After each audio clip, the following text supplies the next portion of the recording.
جس کے بارے میں یہ طے کر لیا جائے کہ یہ صرف غریبوں کا دین ہے یا مڈل کلاس کا دین ہے یا امیروں کا دین ہے۔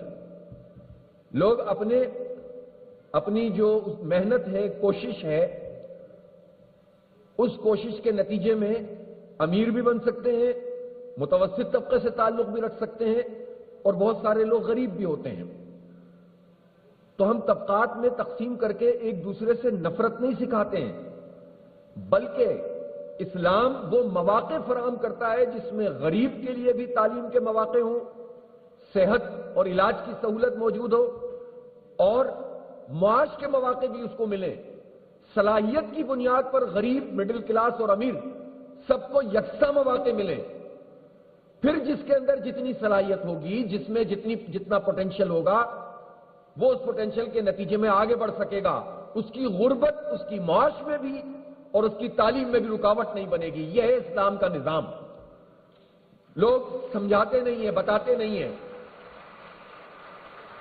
لیکن امیر ہونا غلط بات نہیں ہے۔ امیر کی عمارت غریبوں کے استحصال پہ نہیں ہونی چاہیے، ایکسپلائٹیشن پہ نہیں ہونی چاہیے، ان کا حق مار کر نہیں ہونا چاہیے۔ یہ ہمارا دین ہے، سادہ دین ہے، اور ہمارا دین ایک نظام ہے۔ یہ غلط فہمی پیدا کر دی گئی کہ دین کی بات ہوگی تو اس میں واعظ ہے، نصیحت ہے، عبادات ہے، اور اگر دنیا کی بات ہوگی تو اس میں باقی جو ہے وہ دین سے ہٹ کر ہوگا۔ ایسا تو ہو نہیں سکتا۔ یہ ایک پورا پیکج ہے، یہ ضابطۂ حیات ہے، یہ اللہ تعالیٰ نے برسر زمین نافذ اور قائم کرنے کے لیے ہمیں یہ دین عطا کیا ہے، جس کے نظام کی سب سے بڑی خصوصیت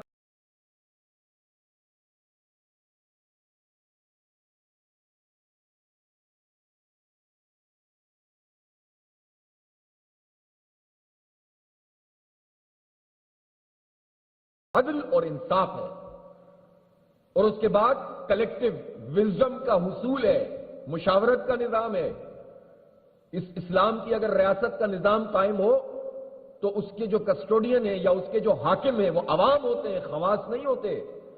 اس میں چند 1% لوگوں کی جارحداری نہیں ہوگی، بلکہ اس کے مالک اس کے عوام ہوں گے، اور سب کو برابر کا استحقاق حاصل ہوگا اس ریاست پر۔ کسی طاقتور کو نہیں ہوگا، کسی بندوق والے کو نہیں ہوگا، کسی جنرل کو نہیں ہوگا، کسی بیوروکریٹ کو نہیں، کسی جاگیردار اور وڈیرے کو نہیں۔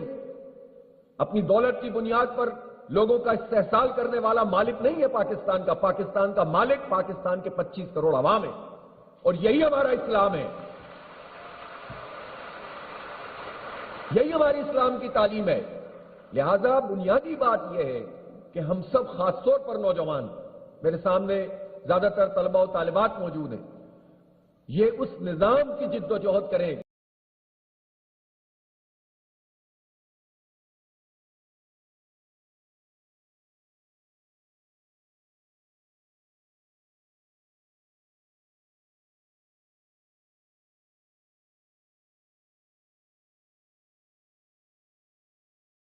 کوشش کریں، جس کے نتیجے میں ظلم اور فساد اور انتشار اور تقسیم اور نفرتیں اور عصبیتیں یہ سب دور ہوں، اور چند ہاتھوں میں ہمارے سارے وسائل نہ ہوں، بلکہ یہ وسائل عوام میں تقسیم ہوں۔ اسلام کے معاشی نظام اور مغربی سرمایہ دارانہ نظام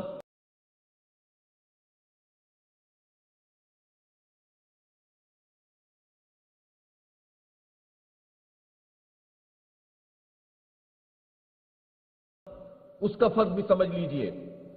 جو معیشت سود، کیپٹلزم، سرمایہ دارانہ نظام پر بنتی ہے، اس میں بہت بڑی تعداد میں محنت کرنے والے محنت کرتے ہیں، ان کو کچھ نہ کچھ ملتا ہے، لیکن اس پوری دولت کا ارتکاز، کنسنٹریشن چند ہاتھوں میں آتی چلی جاتی ہے۔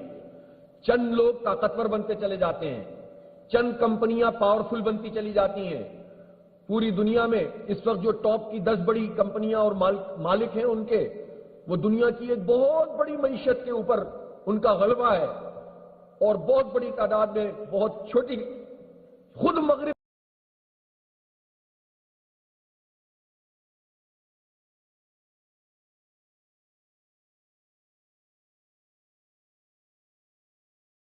میں اس بات پہ اب بہت بڑا سوال پیدا ہو چکا ہے کہ مغرب کا سرمایہ دارانہ نظام خود مغرب میں لوگوں کو معاشی انصاف فراہم نہیں کر رہا.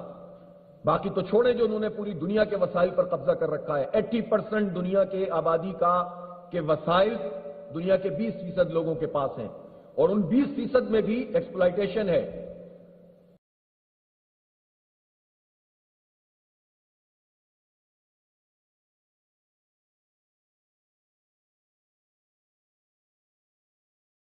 چند لوگ طاقتور اور دولت مند ہوتے چلے جاتے ہیں.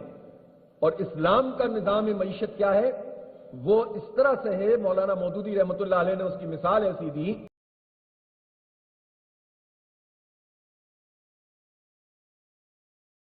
کہ مغرب کا جو سرمایہ دارانہ اور سود کا نظام ہے، اس میں یہ ہوتا ہے کہ جس طرح اگر بارش ہو چاروں طرف پہاڑوں پہ تو وہ پانی سارا کا سارا جا کر کسی ایک جگہ پر جوڑ میں جمع ہو جائے، چند لوگوں کے پاس پانی آ جائے، باقی محروم ہو جائیں. تو اس کو آپ سمجھ لیں کہ یہ سرمایہ دار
نظام ہے اور اسلام کا نظام ایسے ہے کہ جیسے کسی پہاڑ پر اور چٹان پر جب کوئی بارش ہو تو پانی چاروں طرف جو ہے وہ بہتا چلا جائے اور سب کو سیراب کرتا چلا جائے.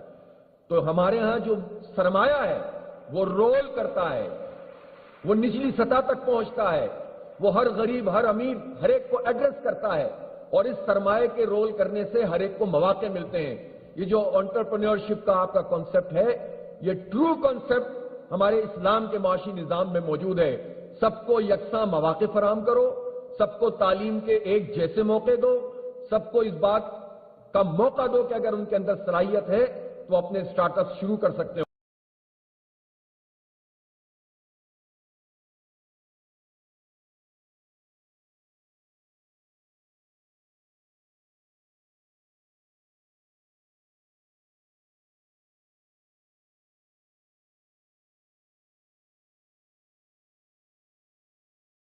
وہ چھوٹے چھوٹے کام کر سکتے ہوں، وہ پھر جو ہے وہ اپنے اس سسٹم کو گرو کر سکتے ہوں اور وہ بھی آگے بڑھ سکتے ہوں. وہ بھی اس معاشی دوڑ میں ان لوگوں کا مقابلہ کر سکتے ہوں کہ جنہوں نے پوری معیشت کے اوپر اپنا قبضہ کر رکھا ہے. لہذا ہم اس نظام کی جد و جہد کریں گے اور ہماری بنیادی ذمہ داری بھی دین کے حوالے سے یہ موجود ہے کہ ہم اس کے لیے اپنے آپ کو والنٹیئر کریں. الخدمت کے پلیٹ فارم سے جو میں آپ کو بتا رہا تھا کہ یہ آئی ٹی میں جو انیشیٹو ہے، آپ کو معلوم ہے ہماری آئی ٹی کی جو ایکسپورٹس ہیں وہ $3 بلین تقریباً ہیں، جبکہ جو پوٹینشیل اس وقت ہے یعنی آج کی تاریخ میں پاکستان میں جو پوٹینشیل موجود ہے وہ $20-25 بلین کا ہے. ہم کر سکتے ہیں اگر گورنمنٹ کچھ چیزوں کو بہتر بنانے کی کوشش کرے.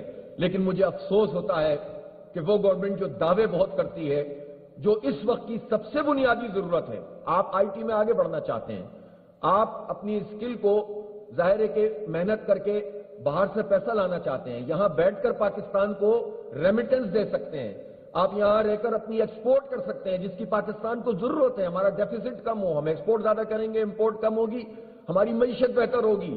معیشت کا پہاڑا ہر وقت حکمران پڑتے ہیں، لیکن جو بنیادی طور پر جہاں ہم سب سے زیادہ گرو کر سکتے ہیں وہ آئی ٹی کی فیلڈ ہے اور اس کی جو سب سے بنیادی ضرورت ہے وہ انٹرنیٹ ہی پراپر فراہم نہیں کر رہے ہیں، وہی ان انٹرپٹڈ نہیں دے رہے ہیں اور پھر اگر نیٹ چل رہا ہوتا ہے تو واٹس ایپ نہیں چل رہا ہوتا، واٹس ایپ چل رہا ہوتا ہے تو آپ کا کوئی اور جو ہے وہ یہ بند کر دیتے ہیں چیزیں، اور کبھی کوئی فائر وال ٹھوس دی، کبھی کچھ کر دیا۔ اس طرح سے معیشت آگے نہیں بڑھے گی۔ آپ جتنے اشاریے اور بتا رہے ہیں اور یہ کہہ رہے ہیں کہ اسٹاک ایکسچینج اب 1,03,000 کی نفسیاتی حد کو پار کر گئی ہے، یہ نفسیاتی حدیں ہم نے پہلے بھی بہت دیکھی ہیں، اور یہ وہ پیسہ نہیں ہے کہ جو انڈسٹریلائزیشن کے نتیجے میں رول ہو رہا ہے، یہ وہ پیسہ ہے کہ جب لوگوں کے پاس پراپرٹی میں آگے بڑھنے کا موقع نہیں ہے تو چلو